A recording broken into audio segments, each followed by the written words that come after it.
हमारे prime minister Modi ji ने जब पार्लियामेंट में आज से कुछ सप्ताह पहले एक स्टेटमेंट दिया, उसके बाद से हमने क्लियरली देखा है किस प्रकार से जो पीएसयू सेक्टर है या पीएसई पब्लिक सेक्टर एंटरप्राइजेस वाला सेक्टर है वो किस प्रकार से रॉकेट हुआ है। उन्होंने एक स्टेटमेंट दिया था जिसके बारे में आप और मैं सभी रूबरू हैं, पब्लिक फोरम पे है, पब्लिक डोमेन पे, कि भाई कुछ भी हो आप पब्लिक सेक्टर कंपनीज में पैसा लगाओ वो ऊपर जाएगा।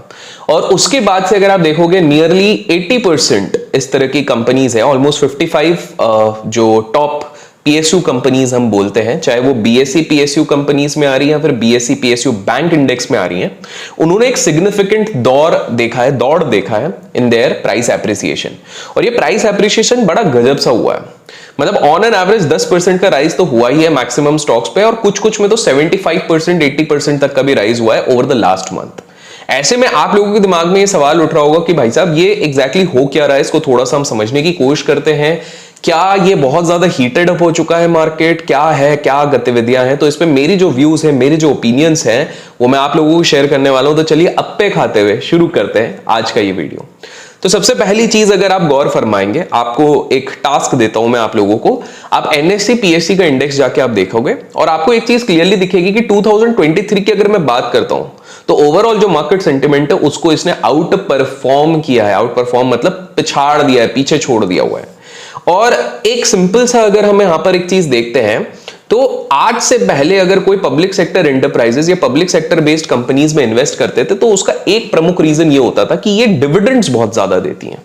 डिविडेंड्स की अगर मैं बात करूं तो जैसे कोल इंडिया होती है 10.3 तक का दे देती है, पीटीसी हो गया ये करीब 6% के ऊपर का दे देती है, ओएनजीसी 6.35% के आसपास दे देती है, आरएसी, ये सारे जितने स्टॉक्स हैं, हिंदुस्तान पेट्रोलियम, ऑयल इंडिया, जो भी है, ये काफी ज्यादा 5-6-10% 5-6-10 ऑन द फेस वैल्यू के हिसाब से ऑन एन एवरेज तो दे ही देती है। अब इंटरेस्टिंगली मैंने जो चीज नोट करी है, आपने भी शायद नोट करी होगी, कि जरूरी नहीं है कि जो highest dividend paying PSU stocks है वही सबसे ज्यादा रैली किए। रैली जरूर किए लेकिन सबसे ज्यादा नहीं किए। तो एक फैक्टर क्या निकलता है कि जो सबसे हाईएस्ट पेइंग डिविडेंड स्टॉक्स हैं वो शायद अभी भी पूरी तरीके से पार्टिसिपेट नहीं किए। एक आध एक्सेप्शन है लेकिन अभी तक नहीं किए।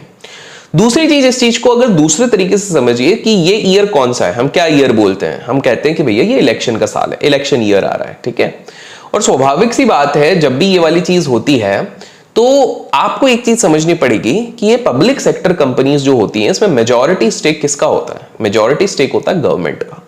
And government, in order to run a few operations, maybe infrastructure and all those things, it requires money. उनको पैसा शायद लगता है। तो this is one way कि भैया पब्लिक सेक्टर एंटरप्राइज भी ऊपर जाएगी तो उसके साथ डिविडेंड्स भी आएंगे। डिविडेंड्स आएंगे तो कहीं ना कहीं देश का भी विकास होगा, ग्रोथ होगा, और कहीं ना कहीं ये वाली चीज होती है। लेकिन एक गौर फरमाने वाली बात ये है दैट अगर मैं हमारे देश के ये जो 55 पब्लिक सेक्टर अंडरटेकिंग वाले स्टॉक्स की अगर मैं बात करूं तो यहां पर आपका, मेरा, हम सभी रिटेल का मिला के टोटल एक्सपोजर कितना है? हम सभी का मात्र 3 से 3.5% का एक्सपोजर है, 3 to 3.5%। एंड करीब 90% का एक्सपोजर हमारे इसमें किसके पास होता है? पब्लिक सेक्टर है, तो पब्लिक सेक्टर के हिसाब से गवर्नमेंट के पास। तो मेरे दिमाग में एक चीज यहां पर आती है दैट ये रैली तो मैं नहीं कह रहा हूं कि रुकेगी या something of that sort, but यहां पर मार्केट में सेंटिमेंट को मैनेज करना it's not that difficult. That is number 1। Second, highly paying dividends रहते हैं तो कहीं ना कहीं this is also helpful. That is fine. Infrastructure करना रहता है, बहुत सारे खर्चे रहते हैं, उन सारी चीजों के लिए रहता है। एक और चीज अगर आप नोटिस करते हो तो इस क्वार्टर की अगर मैं बात करूं तो 15 ईयर्स के बाद निफ्टी पीएससी ने एक ब्रेकआउट दिया है, 15 ईयर्स बाद। और मेरा ये मानना है कि जब भी कोई इतने सालों बाद एक ब्रेकआउट होता है तो वो एक मेगा ट्रेंड की शुरुआत होती है। और मेगा ट्रेंड्स कभी भी हफ्ते 2 हफ्ते में चेंज नहीं होते, sometimes they even run for 2, 3, 4 years.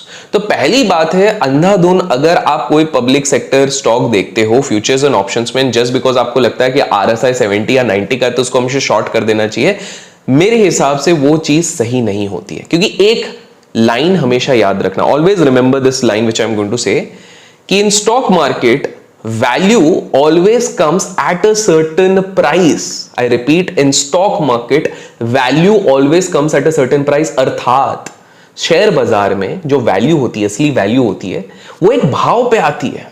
वो भाव हो सकता है एक महीने में आ जाए वो भाव, हो सकता है एक साल में आ जाए वो भाव, हो सकता है 5 साल में आ जाए। जैसे हम आईटीसी की अगर अब बात करते हैं तो 5 साल बाद वो कंसोलिडेशन को ब्रेक किया और उस भाव पे वो वहां पर स्थिर रहा। और वैसे ही मेरे हिसाब से निफ्टी पीएससी का जो वो वैल्यू अनलॉकिंग वाला भाव था वो 15 साल बाद आया हुआ है।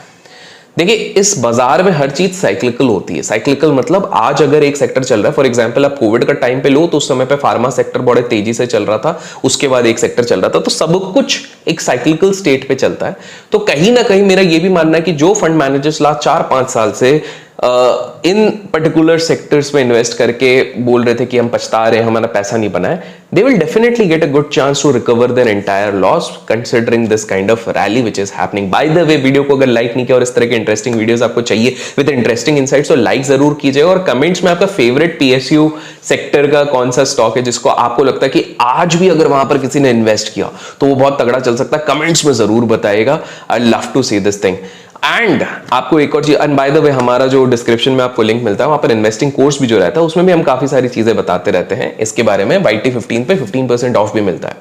पर मेरे दिमाग में एक सवाल है और आप लोगों से मैं ये सवाल पूछ रहा हूं, क्या आपको लगता है ये जो G20 समिट चल रहा है इसका भी कुछ लेना देना हो सकता है पीएसयू पैक से? क्या आपको लगता है कि there could be some sentiment making up या कुछ भी हो? अगर ऐसा लगता है कमेंट्स में जरूर बताइएगा।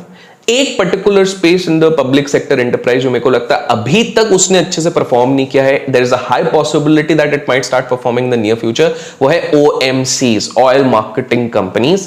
तो मेरे हिसाब से ऑयल मार्केटिंग कंपनी सेक्टर्स पे भी हमको एक नजर रखनी चाहिए, बिकॉज अगर ओवरऑल सेक्टर को पूरी तरीके से परफॉर्म करना है तो इसको भी करना पड़ेगा।